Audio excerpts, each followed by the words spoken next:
예, 안녕하십니까. 여러분의 친절한 지도교수 빵론입니다. 여기는 논문의 신 빵론 특강 강의실입니다. 이 영상을 통해서 학습할 주제는 척도의 종류, 그리고 이 척도의 종류에 따른 분석 방법을 어떻게 선정하는지 그 부분에 대해서 학습을 하도록 하겠습니다. 우리가 그 통계 특강, 또 통계학 강의나 조사론 강의를 여러분들이 이제 수강을 하시면서 한 번씩 이런 척도에 대해서 강의를 다 들으셨을 겁니다. 듣기는 들었는데 기억이 잘 안 나죠? 예, 이게 척도가 조금 복잡하게 뭐 네 가지 종류가 있고 뭐라고 설명은 하는데 뭐 이상한 좀 어려운 그런 개념을 막 교수님이 설명을 하니까 이해를 잘 못하는 부분이 있고 기억도 잘 못하는 것 같습니다. 그래서 아무튼 제가 최대한 쉽게 이 세상에서 가장 쉽게 일단 척도의 종류에 대해서 한번 설명을 드리도록 하고, 척도의 종류가 결국은 우리가 강의 시간에 수업은 다 들었는데 척도의 종류가 뭐 네 가지가 있다라고 얼핏 기억이 나죠. 그런데 이걸 네 가지로 이렇게 나눠서 뭘 하려는 거지? 그냥 뭐 척도의 종류가 뭐 그렇게 있는 거네? 그건 아닙니다. 척도의 종류를 나누는 것이 통계 분석을 하는데 어떻게 접목이 되는지 이번 동영상을 통해서 꼭 익히셨으면 좋겠어요. 그 부분을 제가 마지막에 강조를 할 건데, 그리고 또 구체화된 어떤 이제 그림을 가지고 설명을 드릴 건데, 이 척도의 종류에 따라서 분석 방법이, 우리가 뭔가 가설을 검증할 때 이제 우리가 논문을 쓰면서 양적 연구를 하면은 가설을 설정을 하고 그 가설을 이제 검증을 하지 않습니까? 가설을 검증을 할 때 어떤 분석 방법을 쓸 수 있느냐, 그게 이제 척도의 종류하고 관련이 있어요. 그래서 그 부분까지 연이어서 연결을 시켜서 설명을 드리도록 하겠습니다. 서론이 좀 길긴 했는데 아무튼 척도라는 것이 무엇이냐, 이 개념부터 한번 살펴보고 가도록 하겠습니다. 척도라는 것 어려운 거 아닙니다. 척도라는 것은 측정할 때 사용하는 그런 기준입니다. 기준. 그러니까 제가 지금 이제 그림을 하나씩 그려놨는데요. 자도 그려놨고 체중계도 그려놨습니다. 길이를 측정할 때 사용하는 기준은 뭐죠? 자가 되겠죠. 그리고 몸무게를 측정할 때 사용하는 기준이요, 그게 체중계가 될 겁니다. 이렇듯 뭔가를 측정할 때 사용하는 기준이 척도라고 할 수가 있습니다. 척도. 근데 우리가 이제 뭐 사회과학을 하는 그런 사회과학도 학생들은 이런 이제 길이나 몸무게를 측정하는 것 외에 사회각도가 많이 측정하는 것은 뭐죠? 사람의 심리, 뭐 사람의 마음, 생각, 태도 이런 것들을 측정을 많이 하죠. 뭐 예를 들어서 우울감을 측정을 한다. 그랬을 경우에 사람의 우울감을 어떻게 측정할 거냐 이 말이에요. 자를 가지고 측정할 수 있겠습니까? 아니면 체중계 같은 걸로 측정을 할 수 있나요? 이 사람의 우울감이라는 것은 이런 자나 체중계로 측정을 할 수가 없죠. 그래서 우리가 이제 설문지 같은 뭔가 당신은 뭐 어떻습니까? 저떻습니까? 하면서 막 질문이 여러 개 있죠. 이런 이런 질문들을 통해서 응답을 한 걸 가지고 사람의 마음을 측정을 합니다. 그렇기 때문에 그런 것들도 다 척도가 되는 거죠. 측정할 때 사용하는 기준이기 때문에 그렇습니다. 그러면 이런 척도에는 종류가 어떤 것들이 있는가? 우리가 이제 강의 시간에 다 배웠던 것들입니다. 배웠는데 기억은 잘 안 나는 거죠? 다시 한번 상기를 해보면서 이번에는 확실히 머릿속에 쑥 집어넣었으면 좋겠습니다. 제가 최대한 쉽게 설명을 해보도록 할게요. 자, 척도의 종류에는 명목 척도가 있고 서열 척도, 등간 척도, 비율 척도 이렇게 네 가지 종류가 있습니다. 그런데 제가 여기 옆에다가 한자를 적어놨어요. 이걸 매번 설명을 듣지만 헷갈리는 이유는 결국은 정확하게 파악을 못하기 때문에 그런 거거든요. 그 개념을 정확하게 파악하기 위해서는 한자어를 쓰면 조금 더 쉽게 접근을 할 수 있기 때문에 한자를 써서 다시 제가 이제 이 척도의 이름을 병기를 해놨는데, 자, 한자 이름을 한번 살펴보도록 할게요. 자, 명목적도 할 때 이 명자가 이름 명자예요. 이름 명자. 그래서 겉으로 내세운 이름이란 뜻입니다. 명목이라는 말을 우리 국어사전에서 찾아보면은 겉으로 내세운 이름, 이게 명목적도라는 거예요. 일단 여기까지만 기억을 해뒀으면 좋겠습니다. 이제 이후에 각각의 척도별로 세부적으로 제가 설명을 드리도록 할게요. 그 다음에 서열척도라는 것은, 서열은 뭐 자주 쓰는 한자어니까 잘 아시겠죠? 순서를 뜻하는 겁니다. 그리고 등간척도 할 때 이 등간, 이것은 이게 같을 등자예요. 한자로 같을 등, 그 다음에 이건 간격할 때 간자인데, 그러니까 같은 간격을 가진 척도라는 소리예요. 등간척도라는 것은. 왜 우리가 초등학교, 뭐 중등학교라고 표현은 안 하지만 초등, 고등 이런 이제 표현을 쓰잖아요. 근데 초자는 이제 제일 수준이 낮은 이제 처음 수준을 얘기하는 게 초자니까, 그러니까 첫 수준, 제일 낮은 수준에 있는 애들끼리 모여 있다. 같은 그런 초등이라는 소리는 초급인 그런 학력 수준을 가진 애들이 같이 모여 있다. 그래서 이제 초등학교 이렇게 표현을 하는 거거든요. 고등학교는 높은 학력 수준을 가진 그런 아이들이 모여 있는 학교. 그래서 고등학교라고 하는 거죠. 근데 같은 아이들끼리, 뭐 어떤 수준이 같은 아이들끼리 모여 있다. 그때 초등, 고등 이런 말 쓰잖아요. 등자가 같을 등자예요. 그렇게 하면은 좀 이 한자의 의미를 쉽게 파악을 하실 수 있을 건데, 아무튼 그런 같을 등자, 간격 간자를 써서 그러면 같은 간격을 가진 척도, 그게 등간 척도인 겁니다. 자, 비율 척도라는 것은, 비율은 여러분들 일상적으로 많이 쓰는 표현이잖아요. 뭐 어떤 이제 비교 대상이 되는 수나 양을 가지고 이제 비교를 하는 이제 수나 양의 비율, 그게 이제 비율이라는 말의 의미입니다. 수나 양의 비, 뭐 이제 비라고 하면은 뭐 1배, 2배, 뭐 아니면은 3분의 2배, 뭐 이런 식으로 나타나는 게 이제 비율이잖아요. 이런 비율을 나타낼 수 있는 척도가 비율 척도인 겁니다. 자, 근데 제가 옆에다가 재밌는 그림을 하나 그려놨어요. 자, 이걸 가지고 명목척도, 서열척도, 등간척도, 비율척도의 관계를 좀 이해를 했으면 좋겠어요. 이 그림처럼, 자, 여기서 양서류, 조류, 포유류, 여기는 척추동물이죠. 그리고 미생물은 뭐 척추동물이 아닌 거죠. 뭐라고 해야 됩니까? 무척추동물이라고 해야 될까요? 아무튼 척추동물에 속하지 않는 게 이제 미생물인 건데, 진화의 단계로 봤을 때는 제일 진화가 덜 된 거겠죠, 미생물이. 그 다음에 이제 양서류, 뭐 그 중간에 뭐 파충류도 있고 뭐 그렇긴 한데, 조류, 포유류 이렇게 했을 때는 이거는 이제 진화를 더 많이 했느냐 적게 했느냐에 따라서 구분된 거라고 볼 수가 있겠죠. 그런 것처럼 명목척도, 서열척도, 등간척도, 비율척도도 진화의 순서로 파악을 하시면은 이해가 더 잘 되실 거예요.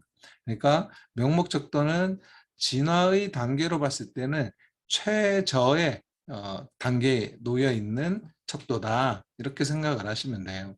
그리고 비율척도가 제일 이제 그 진화가 많이 된 그러니까 고등 뭐 이제 고등 동물에 해당하는 그런 척도가 비율 척도인 것입니다. 그래서 어, 비율 척도는 등간 척도, 서열 척도, 명목 척도의 성격을 모두 다 가지고 있어요. 비율 척도는. 또 등간 척도는 이런 서열 척도와 명목 척도의 성격을 다 가지고 있어요. 등간 척도는. 그리고 서열 척도는 명목 척도의 성격을 가지고 있다. 그래서 이제 이게 제일 진화가 잘 된 거라고 보는 거죠. 여기서도 마찬가지죠. 포유류가 조류나 양서류, 미생물의 어떤 이제 진화적 구조라고 해야 되나요? 그런 것들을 다 갖추고 있는 최고등 동물인 거잖아요. 그게 포유류인 거잖아요. 그런 식으로 생각하시면 돼요, 이것도. 척도도 순서대로 이렇게 진화가 덜 됐다, 더 많이 됐다, 이렇게 파악할 수 있다 라고 생각을 하시면 되고, 이런 특성을 모두 다 아우르고 있다. 이제 진화가 제일 잘 됐으니까 비율척도는, 등간척도는 등간척도 앞에 있는 서해척도나 명목척도의 성격을 다 아우르고 있다. 그래서 이제 등간척도가 비율척도 다음으로 진화가 잘 돼 있는 척도다. 이렇게 생각을 하시면 좋겠어요. 이렇게 하면 조금 이해가, 이 척도들 간의 관계가 좀 더 쉽게 이해가 되실 겁니다. 그러면 이제 각각의 척도별로 구체적으로 한 번씩 설명을 드려보도록 할게요. 자, 명목척도라는 것은 이제 겉으로 내세운 이름 이렇게 표현을 했는데, 우리가 이제 실제 설문지에서 보면, 한번 보여드릴까요? 명목척도는 이런 걸 명목척도라고 하거든요. 명목척도. 이제 남자의 이름을 겉으로는 뭘로 내세웠냐면 1번으로 내세웠다, 이런 뜻이에요. 여자라는 그런 특성을 가진 범주를, 그런 이제 하위 집단을 2번으로 이렇게 이름을 붙여준 것에 불과합니다. 예. 그래서 겉으로 내세운 이름, 이것은 이제 번호를 그렇게 겉으로 이렇게 내세워줬다. 이제 그렇게 분류를 하기 위해서 내세워졌다. 그래서 명목척도라고 하는 겁니다. 예.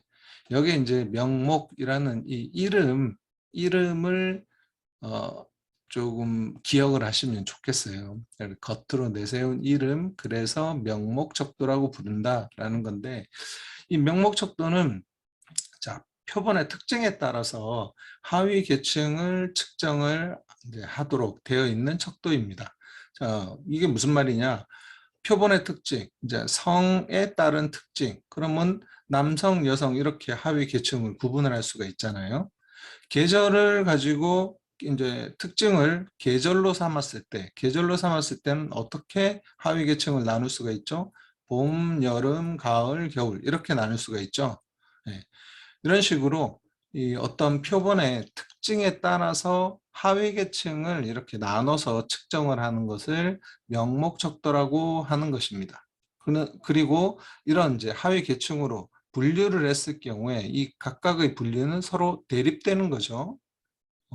그러니까 뭐 섞이는 부분이 있는 게 없는 거죠. 남성, 여성 이렇게 성으로 나눌 때는 남성, 여성 이렇게 딱딱 구분을 할 수가 있는 거잖아요. 두 가지로. 계절도 총 네 가지로 이렇게 구분을 할 수가 있는 거잖아요. 서로 그 사이에 어떤 부분 집합 같은 게 존재하지는 않습니다. 그래서 서로 대립된다 이렇게 표현을 하는 거예요. 그게 이제 명목적도를 구성할 때 이런 두 가지 원리를 가지고 준수하면서 만들어야 된다 그 소리인데, 이걸 이제 서로 대립되는 범주로 분류한다는 의미로서 상호 배타성이라고 합니다. 부분 집합이 없다. 그러니까 봄, 여름 이렇게 딱딱 구분이 된다라는 거죠. 그리고 어, 계절을 이제 구분을 할 때 총망라성이라는 말은, 계절을 이렇게 구분을 하면 사계절이 뚜렷이 나타나니까 사계절로 구분을 해야 되지, 뭐 어느 나라에 가면 2계절도 있고 3계절이 있을 수 있겠죠. 그렇긴 하지만 계절을 나눠 봤을 때 제일 많이 나타나는 계절의 종류는 네 가지까지 나타날 수가 있는 거죠. 그러면은 네 가지로 계절을 표현을 할 수가 있는 겁니다. 어떤 나라에서는 뭐 여름하고 겨울만 있다. 만약에 봄, 가을이 없다. 그러면은 봄과 여름 두 개의 계절만 나타날 수 있겠지만, 다른 나라에서는 봄과 가을도 나타나기 때문에 계절은 사계절로 구분할 수 있다라고 할 수가 있겠죠.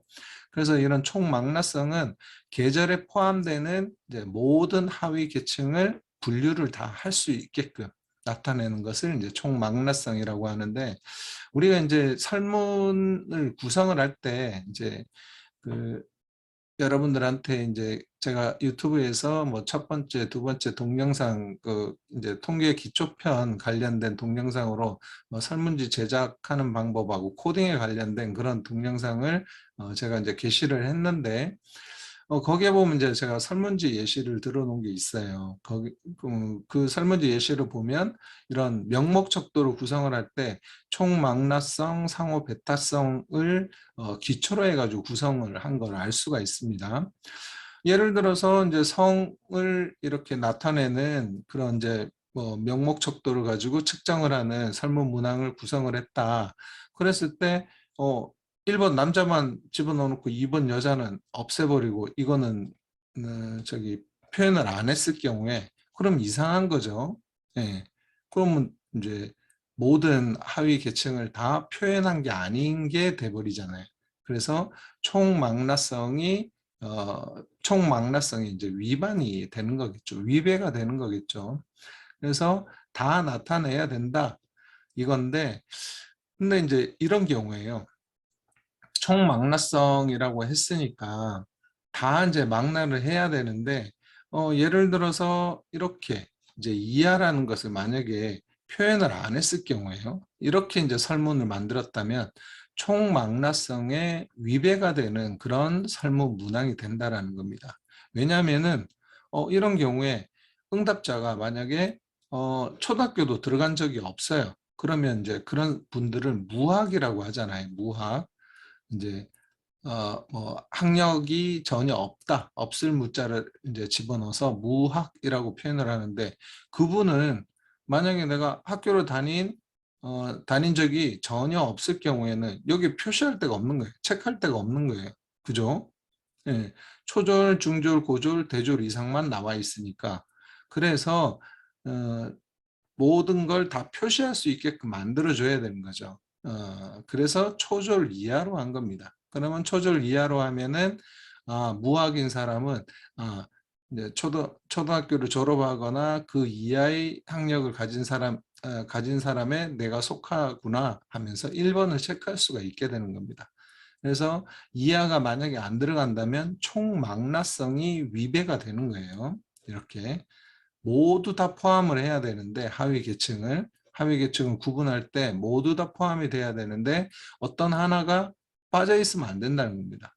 그럼 사계절에 대해서 질문을 하는 문항을 만들었다면 1번 봄, 2번 여름, 3번 가을, 4번 겨울 이런 식으로 들어가야 되는데 봄을 빼버리고 여름, 가을, 겨울만 집어넣어서 설문 문항을 만들면 총망라성에 위배된다 이런 뜻이에요. 그러니까 총망라성은 어떤 특징에 해당되는 하위 계층을 잘 생각해내서 다 포함이 되게끔 그렇게 설문 문항을 만들어야 된다라는 것입니다.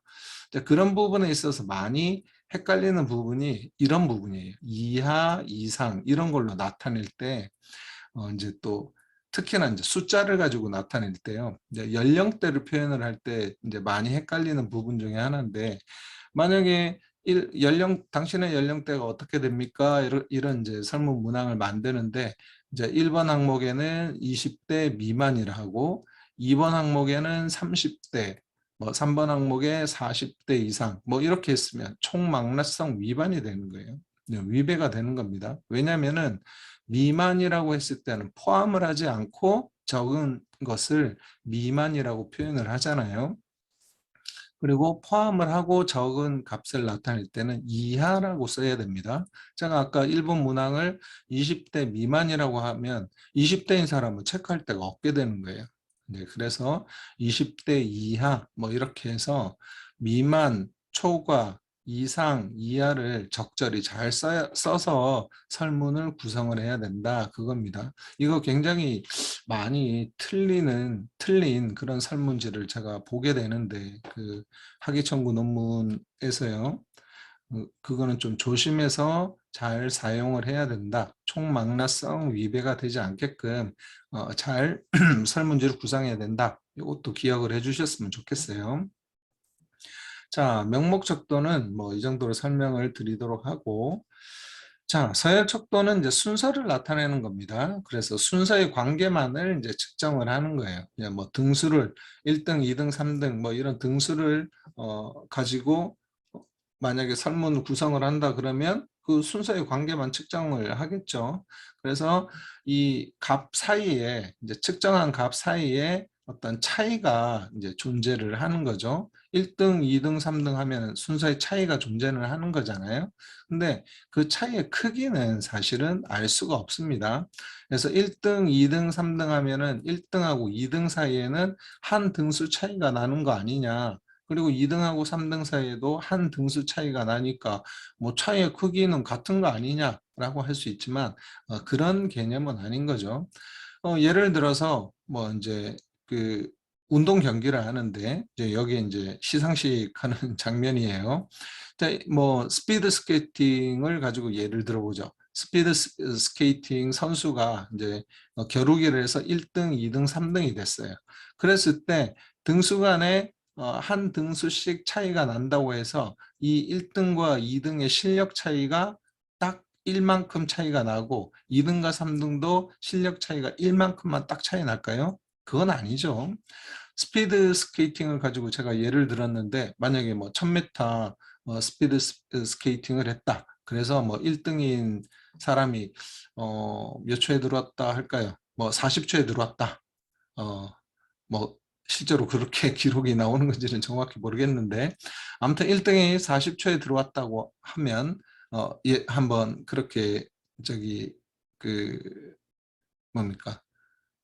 가정을 해보자고요. 가정. 그렇게 가정을 했을 때 2등은 뭐 42초에 들어와서 2등이 됐고 뭐 3등은 50초에 들어와서 3등이 됐을 경우에 그럼 1등하고 2등의 간격은 2초 차이지만 2등하고 3등의 간격은 8초 차이죠. 그렇지만 등수는 1등, 2등, 3등 이렇게 한 등수씩 차이가 나는 거잖아요. 그 차이의 크기가 사실은 알 수가 없는 거예요. 알 수가 없고 등수는 아무튼 기록이 뭐 얼만큼 차이가 나든지 등수 간에 얼만큼 차이가 나든지 간에 아무튼 두 번째 들어온 사람이 2등이 되는 거고 세 번째 이제 빨리 들어온 사람이 3등이 되는 거잖아요.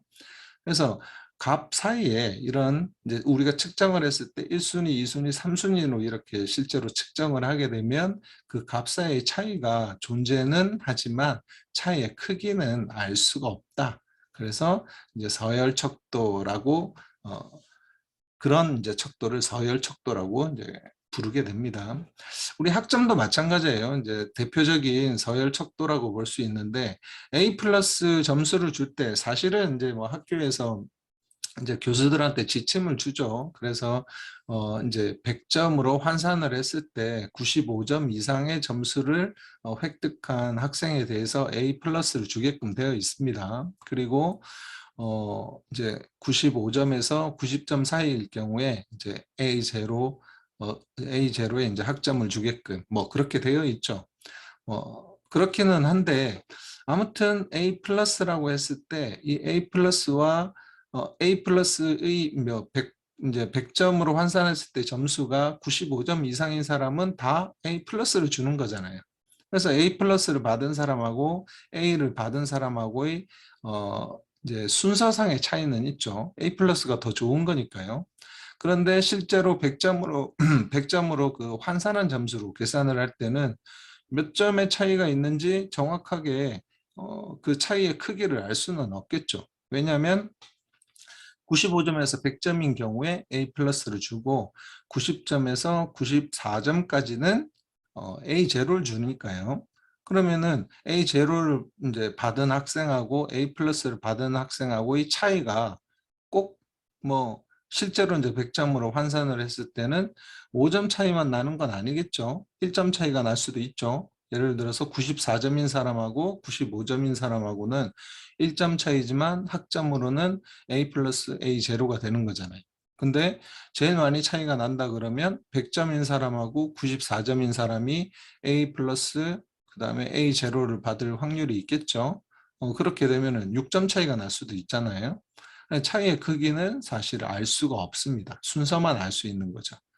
그래서 서열척도는 이런 특성을 가지고 있다. 뭐 아무튼 순서의 관계만 측정을 하는 거지 그 값 사이에 이제 차이가 존재한다. 서열 뭐 1등, 2등, 3등 이렇게 구분을 했을 때 값 사이에 차이가 존재는 하지만 그 차이의 크기, 그 크기의 값을 구할 수는 없다. 그게 이제 서열 척도의 특성이라고 할 수가 있습니다. 제가 이제 등수하고 학점 예를 들었는데 뭐 학력 같은 거 아까 이제 제가 그 설문지에서 한번 살펴봤죠. 설문지에서 살펴본 것처럼 이렇게 초절, 이하, 중절, 고절, 대졸 이상 이렇게 했을 경우에는 이거는 서열이 정해져 있는 거잖아요. 학력의 순서가 정해져 있는 거죠. 초절이 중절보다는 학력 수준이 낮잖아요. 그리고 중절보다는 고졸이 학력 수준이 더 높잖아요. 그리고 고졸보다는 대졸 이상의 학력 수준이 더 높다. 그러니까 낮고 높음, 뭐 이제 적고 많음 이런 것을 알 수가 있으면 그게 서열 척도인 겁니다. 이런 것이 이제 서열 척도가 되겠죠. 자, 귀하의 성은 남자, 여자 이랬는데 남자하고 여자 뭐 순서를 정할 수 있습니까? 그럴 수는 없잖아요. 이런 것은요. 그렇기 때문에 이건 그냥 명목 척도가 되는 겁니다. 자, 뭐 이런 식으로 4번의 문항도 마찬가지.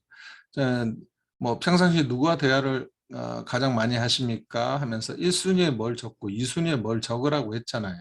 대표적인 서열 척도인 거죠. 이런 게 이제 순서로 이렇게 정하게끔 되어 있으니까 이런 것이 이제는 대표적인 서열 척도에 해당이 된다라고 이해를 할 수가 있습니다. 자, 그리고 서열 척도 다음에 이제 등간 척도에 대해서 한번 설명을 드리도록 하겠습니다. 등간 척도는 간격이 일단 같은 척도라고 제가 말씀을 드렸는데 일정한 간격의 숫자로 측정을 합니다. 이것은 등간 척도의 이제 굉장히 뭐 이제 등간 척도의 특성이라고 할 수가 있는데 이제 이 0점을 가지고 비율 척도하고 구분을 해요. 이 등간 척도에서는 임의로 0점을 정해 놓지만 0점은 0 얘기하는 겁니다. 0, 뭐 0 점수, 0, 빵점인 값을 임의로 만들어 놓긴 했는데 절대 0점은 아니다 이런 뜻이에요. 이게 도대체 무슨 말인가? 이게 이제 여러분들 이제 조사론이나 통계학 강의를 들을 때 이제 헷갈렸던 것 중에 하나일 거예요. 이거 설명을 들어도 이해도 잘 안 가고 그랬던 것 중에 하나일 건데 이게 참 설명하기 어려운 부분이긴 합니다. 설명을 해도 최대한 쉽게 설명을 하려고 해도 이해를 잘 못하는 경우가 많은데 한번 온도를 가지고 생각을 해보자고요. 온도에 0도가 있죠. 이제 0도 미만이 되면 뭐 밑으로 떨어지면은 영하라고 표현을 하죠. 그리고 이제 0도는 그냥 얼음이 어는 온도를 0도라고 표현을 합니다. 그죠?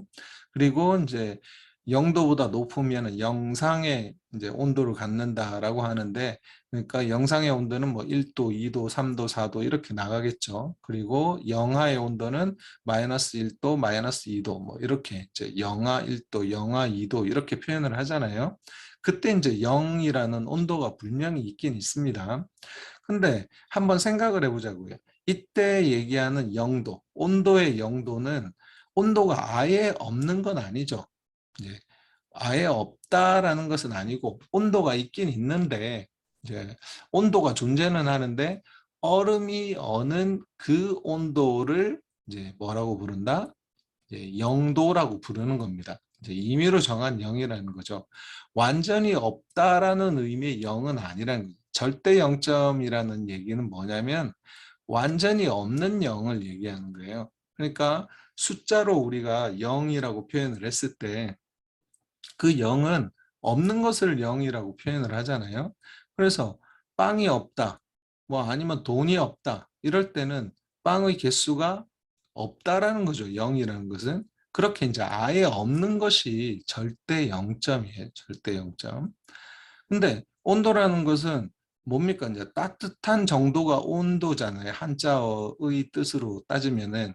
그래서 이제 따뜻함의 정도를 얘기하는 건데 여기 온도에서 0도라고 얘기를 하는 것은 얼음이 얼 정도의 따뜻한 정도 뭐 그러니까 추운 거죠 사실은. 이제 따뜻함의 정도가 굉장히 추워서 근데 따뜻하지 않아서 이렇게 표현할 수 있겠죠. 따뜻함의 정도가 굉장히 따뜻하지 않아서 얼음이 얼 정도의 온도인 경우에 그게 0도인 겁니다. 온도가 아예 없는 건 아니죠. 얼음이 얼 정도의 온도라는 것은 존재는 하는 거잖아요. 온도가 아예 없다 그러면 뭐 안 되겠죠. 이걸 어떻게 쉽게 더 표현을 할 수 있을지 모르겠는데, 또 두뇌 가지고 한번 얘기를 해 보자고요. IQ요, IQ. IQ도 우리가 뭐 이제 100 이다, 뭐 130 이다, 뭐 어떤 경우에는 70 이다, 이렇게 인제 뭐 IQ가 나올 겁니다. IQ가 인제 숫자로 표현이 되는데, 만약에 IQ가 0 이라 그러면요. IQ가 0 이라 그러면 절대 0점이라고 했을 경우에 IQ 0 이면 뭡니까? 뇌가 없다라는 소리예요, 아예. 그죠? IQ는 머리로 이제 두뇌로 뭔가를 인제 사고하거나 뭐 계산하는 그런 능력을 측정하는 게 IQ잖아요. 그런데 IQ가 만약에 0이 절대 0점이라 그러면은 그런 두뇌, 뭘 생각하고 계산하고 이런 걸 인제 할 수 있는 그런 두뇌가 아예 없다라는 소린 거잖아요, 절대 0점이라는 소리는. 그건 아니죠. 두뇌는 있는 거죠, 누구나. 가지고 있고, 뭐 인제 사람뿐만이 아니라 뭐 인제는 생물인 경우에는 다 가지고 있는 거죠. 뭐 아까 인제 그 개구리도 보여 드리고 새도 보여 드렸는데, 개구리나 새도 다 뇌를 가지고 있습니다. 그리고 IQ를 측정을 하기는 어렵겠지만은 어떻게든만 측정을 한다면은 0은 안 나온다라는 거예요. 네. 뭔가 어 이 개구리도 생각을 할 수가 있겠죠. 그리고 조류도 생각을 하고 뭐 아무튼 본능적으로 반응을 하고 그렇긴 하겠지만 나름의 뭔가 생각을 할 겁니다. 그래서 그런 뇌를 가지고 인제 그런 활동을 하는 거죠, 인제. 뭐 어떻게 움직일 것인지 뭐 이런 것을 어 아무튼 이 신체적 활동을 하기 위한 지시를 이제 이 뇌가 내리게 될 거예요. 그래서 이제 IQ는 누구나 가지고 있는 거죠. 그래서 아예 0인 경우는 없는 거죠. 근데 그러면 뇌가 아예 없다라는 소리니까 그건 아니라는 거죠. 그래서 IQ라는 것은 어 이제 표현을 할 때 뭐 0 부터 시작을 해서 인제 IQ 1, 2, 3 뭐 이렇게 나가겠죠. 뭐 그리고 뭐 성인의 인제는 평균 값을 인제 100 이라고 이렇게 본 거고, 그냥 어느 정도 수준의 평균 값을 100 이라고 본 거고, 100 보다 높으면은 쪼금 더 지능이 우수한 사람, 그리고 100 보다 낮으면은 평균적인 뭐 사람들보다는 조금 떨어지는 지능을 가진 사람, 뭐 이렇게 인제는 서로 비교할 때 IQ라는 것을 산출해서 쓰고 있잖아요. 아무튼 이때 얘기하는 등간척도에서의 0점은 IQ나 온도나 다 0 이라는 것이 존재는 하지만 아예 없는 0은 아니라는 겁니다. 0 도씨, 온도에서 0 도씨라는 것은 얼음이 어는 정도, 그리고 IQ에서 0은 뭐 이제 지능의 가장 낮은 수준 정도, 그걸 인제는 의미하는 것일 뿐입니다. 뇌가 없거나 온도가 아예 존재하지 않는 그 0이 아니라는 거죠. 그래서 이제 임의로 0을 정한 겁니다. 얼음이 어느 정도의 그걸 이제 0, 그리고 IQ는 굉장히 낮은 수준, 뭐 그걸 이제 0으로 표현을 한 거겠죠. 그래서 인제 그런 건 임의의 0점이라고 인제 표현을 하고, 이런 등간 척도는 더하기 빼기가 가능하다. 그리고 뭐 대표적인 척도로는 리커트 척도, 뭐 이 렌시스 리커트라는 사람이 인제 뭐 1930 년대인가요? 그때 인제 만든 척도인데, 그때부터 인제 활발히 지금까지 쓰이고 있는 척도인데, 이 리커트 척도는 대표적인 이제 등간 척도라고 할 수가 있습니다. 네, 물론 학술상에서는 이제 서열 척도로 분류를 해요. 그런데 우리가 분석을 할 때는 등간 척도처럼 씁니다. 그러니까 더하기 빼기를 하고 리커트 척도의 값을 가지고 이제 평균도 내고 또 뭡니까 합계도 내고 이렇게 하잖아요. 이제 이걸 원래는 뭐 더하거나 뺄 수 없는 그런 값이라고 볼 수가 있는데, 리커트 척도는 이제 서열 척도이기 때문에. 그런데 이제 뭐 아무래도 이제는 이 사회과학에서 뭔가 좀 그 수치화해서 이제 사람의 뭐 생각이나 태도 같은 것을 어느 정도 수준이 되느냐 이런 걸 이제 판단하기 위한 수단으로 이제 등간척도처럼 생각을 하고 그렇게 활용을 합니다. 그래서 누군가는 서열척도라고 부르기도 하고 리커트 척도를 누군가는 서열척도라고 부르기도 하고 누군가는 등간척도라고 부르기도 하는데 어 딱 틀렸다 이렇게 표현을 할 수는 없어요. 어느 것이 틀렸다라고 표현할 수는 없고 학술적으로는 서열척도가 맞는데 우리가 분석을 할 때는 등간척도처럼 사용한다. 이게 이제 정답이라고 볼 수가 있습니다. 자, 등간척도는 뭐 이런 의미를 가지고 있다라는 정도로 이해를 하셨으면 좋겠고 자, 이제 마지막으로 비율척도입니다.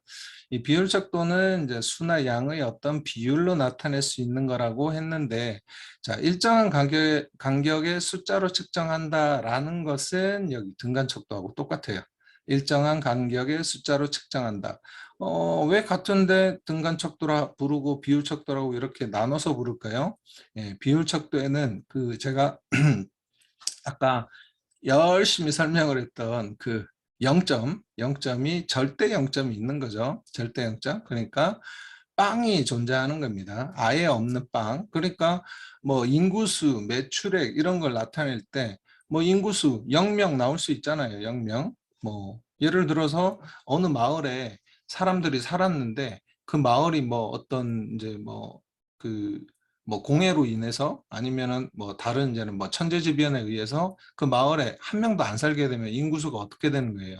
0명이 되는 거잖아요. 0명. 뭐 예를 들어서 이런 예를 들면 되겠네요. 이제 어떤 댐 건설로 인해 가지고 이제 물속에 이제 뭡니까 이제 물에 덮여가지고 없어진 그런 마을이 있잖아요. 이제 그런 마을의 경우에는 인구수가 뭐 100명, 200명이었다가 빵명이 되는 거잖아요. 그러니까 인구수가 0명, 아예 없는 0명이 존재할 수 있다는 겁니다. 그리고 매출액도 잘 나가던 회사가 어느 날 갑자기 적자가 심해지더만 뭐 망했다. 망해버리면 매출액이 0원이 될 수도 있겠죠. 뭐 그럴 경우에 0이라는 것은 완전히 없는 절대 0점, 빵점, 절대 0점은 그 의미입니다. 완전히 없는 것을 얘기하는 거예요. 온도나 아까 봤던 IQ처럼 임의로 그냥 0이라는 것을 정해놓은 게 아니라는 겁니다. 이거는 아예 없는 0이 있는 것을 비율 척도라고 하는데 근데 막 이렇게 이제 학술적으로는 설명을 하지만 별로 의미가 없어요. 비율척도나 등간척도를 구분하는 것이 별 의미가 없어요. 그냥 우리가 분석을 할 때는 그냥 둘 다 뭐 나중에 결론은 제가 말씀을 드리겠지만 그냥 양적 척도로 이해를 하면 되는 것입니다. 아무튼 이런 예로는 인구수, 수량, 뭐 대표적인 그냥 뭐 연령 같은 것도 이 설문지에 나와 있듯이 기하 연령은 만 몇 세입니까? 이러면은 이거는 아예 안 태어났으면 0세라는 거 존재하죠. 절대 없는 절대 0점으로서의 0이 존재하는 거죠. 연령에는. 그래서 뭐 이제 아예 안 태어나면 빵세인 거고 그 이후부터 1세, 2세, 3세 이렇게 되는 거잖아요. 1년씩 살게 되면서 연령이 하나씩 늘어나게 되는데 뭐 이런 것도 따지고 보면은 여기 비율 척도에 속하는 겁니다. 자, 이렇게 설명을 다 드렸는데 결국은 이런 척도는 이제 분류를 해보면은 명목 척도, 서열 척도는 질적 척도라고 할 수가 있어요. 질적 척도. 그리고 등간 척도, 비율 척도는 양적 척도라고 이렇게 구분을 하면 됩니다. 그러니까 요렇게 그냥 하나로 묶을 수 있는 거고 요렇게 하나로 묶을 수 있는 겁니다. 큰 의미는 없다라는 거예요. 네, 명목적도하고 사유적도는 조금 구분을 해야 될 필요는 있겠죠. 근데 등간척도하고 비율척도는 우리가 분석을 할 때는 크게 구분을 할 뭐 의미가 별로 없습니다. 네, 그렇게 구분을 할 실익이 우리가 분석을 할 때는 구분할 실익이 많지 않기 때문에 굉장히 어렵게 여겨지겠지만 그냥 쉽게 이렇게 생각하시면 돼요. 비율척도든 등간척도든 일정한 간격의 숫자로 측정된다라는 거. 그런 부분에선 같잖아요. 둘 다. 예, 0점이 임의의 0점이냐 절대 0점이냐 그 차이인데 이거 별 의미가 없다라는 거예요. 우리가 분석을 할 때는. 그래서 숫자로 측정을 하는 것은 등간척도, 비율척도 이렇게 두 가지는 숫자로 완전히 숫자로 되어 있는 것을 알 수 있고, 얘네들은 숫자로 측정은 하지만 그 숫자가 실질적인 숫자는 아닌 거죠. 명목척도에서는 1번, 2번 이것은 그냥 여기 제일 처음에 설명드렸듯이 겉으로 내세운 이름일 뿐인 거예요. 그 1번, 2번은 구분을 하기 위해서, 남자, 여자를 구분하기 위해서 1, 2라고 뒀을 뿐이지 숫자 1, 2를 의미하는 것은 아니라는 겁니다. 숫자 1, 2로 만약에 의미한다 그러면 이걸 평균을 내면 1.5가 나오잖아요. 1 더하기 2를 2로 나누면은 1.5가 나오는데 평균이 1.5는 남자입니까 여자입니까? 구분할 수가 없잖아요. 그러니까 숫자는 아니라는 거예요. 그때 말하는 1과 2라는 것은 평균을 내거나 더하거나 나누거나 이럴 수 있는 숫자의 개념은 아니고, 겉으로 내세워서 남자인지 여자인지를 구분하게끔만 만들어주기 위해서 1, 2로 표현을 한 거죠. 그러니까 3, 4로도 표현할 수 있겠죠. 뭐 설문지에다가 3 남성, 4 여성 이렇게 적을 수도 있는 거예요. 숫자는 별 상관이 없는 거기 때문에 그렇습니다. 자, 그래서 아무튼 다시 돌아와서 척도의 분류를 이렇게 분류를 해보면, 명목척도하고 서열척도는 이렇게 질적척도로 분류할 수 있고, 등간척도하고 비율척도는 양적척도로 이렇게 분류할 수 있다. 이게 이제 중요한 거예요. 이게 정말 중요한 개념이고, 명목척도하고 서열척도는 이런 질적척도로 분류가 된다 했는데, 이 질적척도를 가지고 조사한 그래서 코딩한 자료, 그게 이제 범주형 자료라고 표현을 하는 거예요. 그래서 이름은 좀 다르게 이렇게 표현을 하지만 같은 의미라고 보시면 돼요. 그걸 이제 범주형 자료를 획득하기 위해서 이제 사용하는 수단이 질적 척도라는 겁니다. 그리고 양적 척도는 양적 척도로 해서 측정해서 이제 우리가 수집한 자료, 그게 뭡니까? 연속형 자료인 거예요. 그러니까 이름을 막 이렇게 여러 개 다르게 이렇게 써서 헷갈리게 만드는데 사실은 같은 말이에요.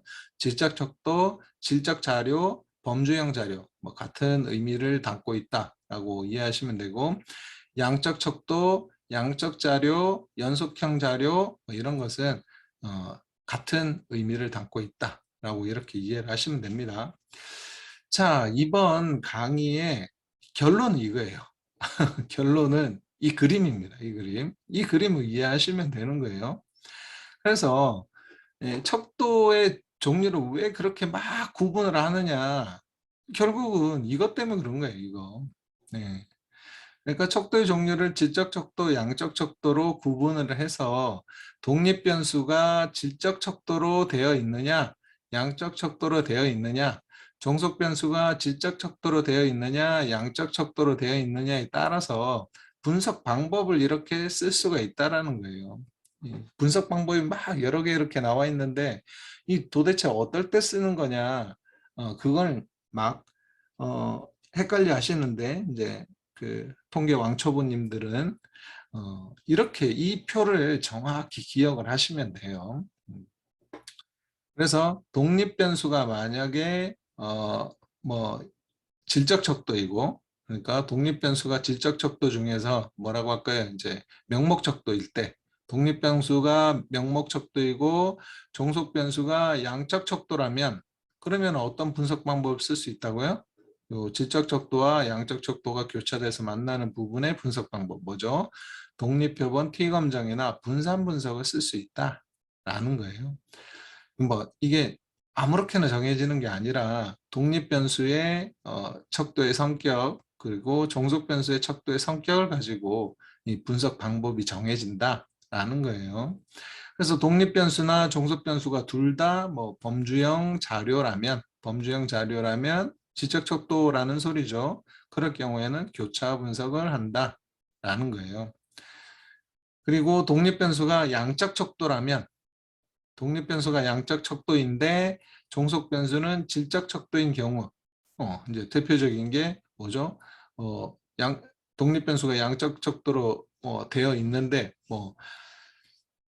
이제 그 종속 변수가 질적 척도로 되어 있으니까 이런 경우에는 로지스틱 회귀 분석을 쓰게 된다는 거죠. 그리고 판별 분석도 여기 이제 양적 척도, 독립 변수가 양적 척도이고 종속 변수가 질적 척도일 때 쓸 수 있는 그런 분석 방법 중에 하나라고 볼 수 있고요. 그리고 이제는 상관관계 분석이나 선형회귀 분석, 그리고 경로 분석이나 구조방정식 분석을 할 경우에는 독립 변수하고 종속 변수가 모두 양적 척도로 되어 있어야지 이런 분석을 할 수가 있는 겁니다. 근데 이제 학생들 중에서 어떤 질적 척도로 조사를 한 자료를 독립 변수로 보고 또 이제 양적 척도로 조사한 그런 이제 연속형 자료를 이제 종속 변수로 이렇게 가설을 설정해 놓고는 회귀 분석을 하겠다, 이렇게 이제는 프로포절 자료를 이렇게 정리를 하는 경우가 있어요. 이 표에 대한 이해가 전혀 없는 거죠. 없어서 이제는 그런 실수를 범하는 건데, 여러분들은 잘 기억을 하셨다가 이 표에 있는 내용을 잘 파악을 하시고 잘 기억을 하셨다가 이렇게 분석 방법을 적용하면 된다라는 것을 꼭 기억해 두셨으면 합니다. 자, 오늘 강의는 여기서 마치겠습니다.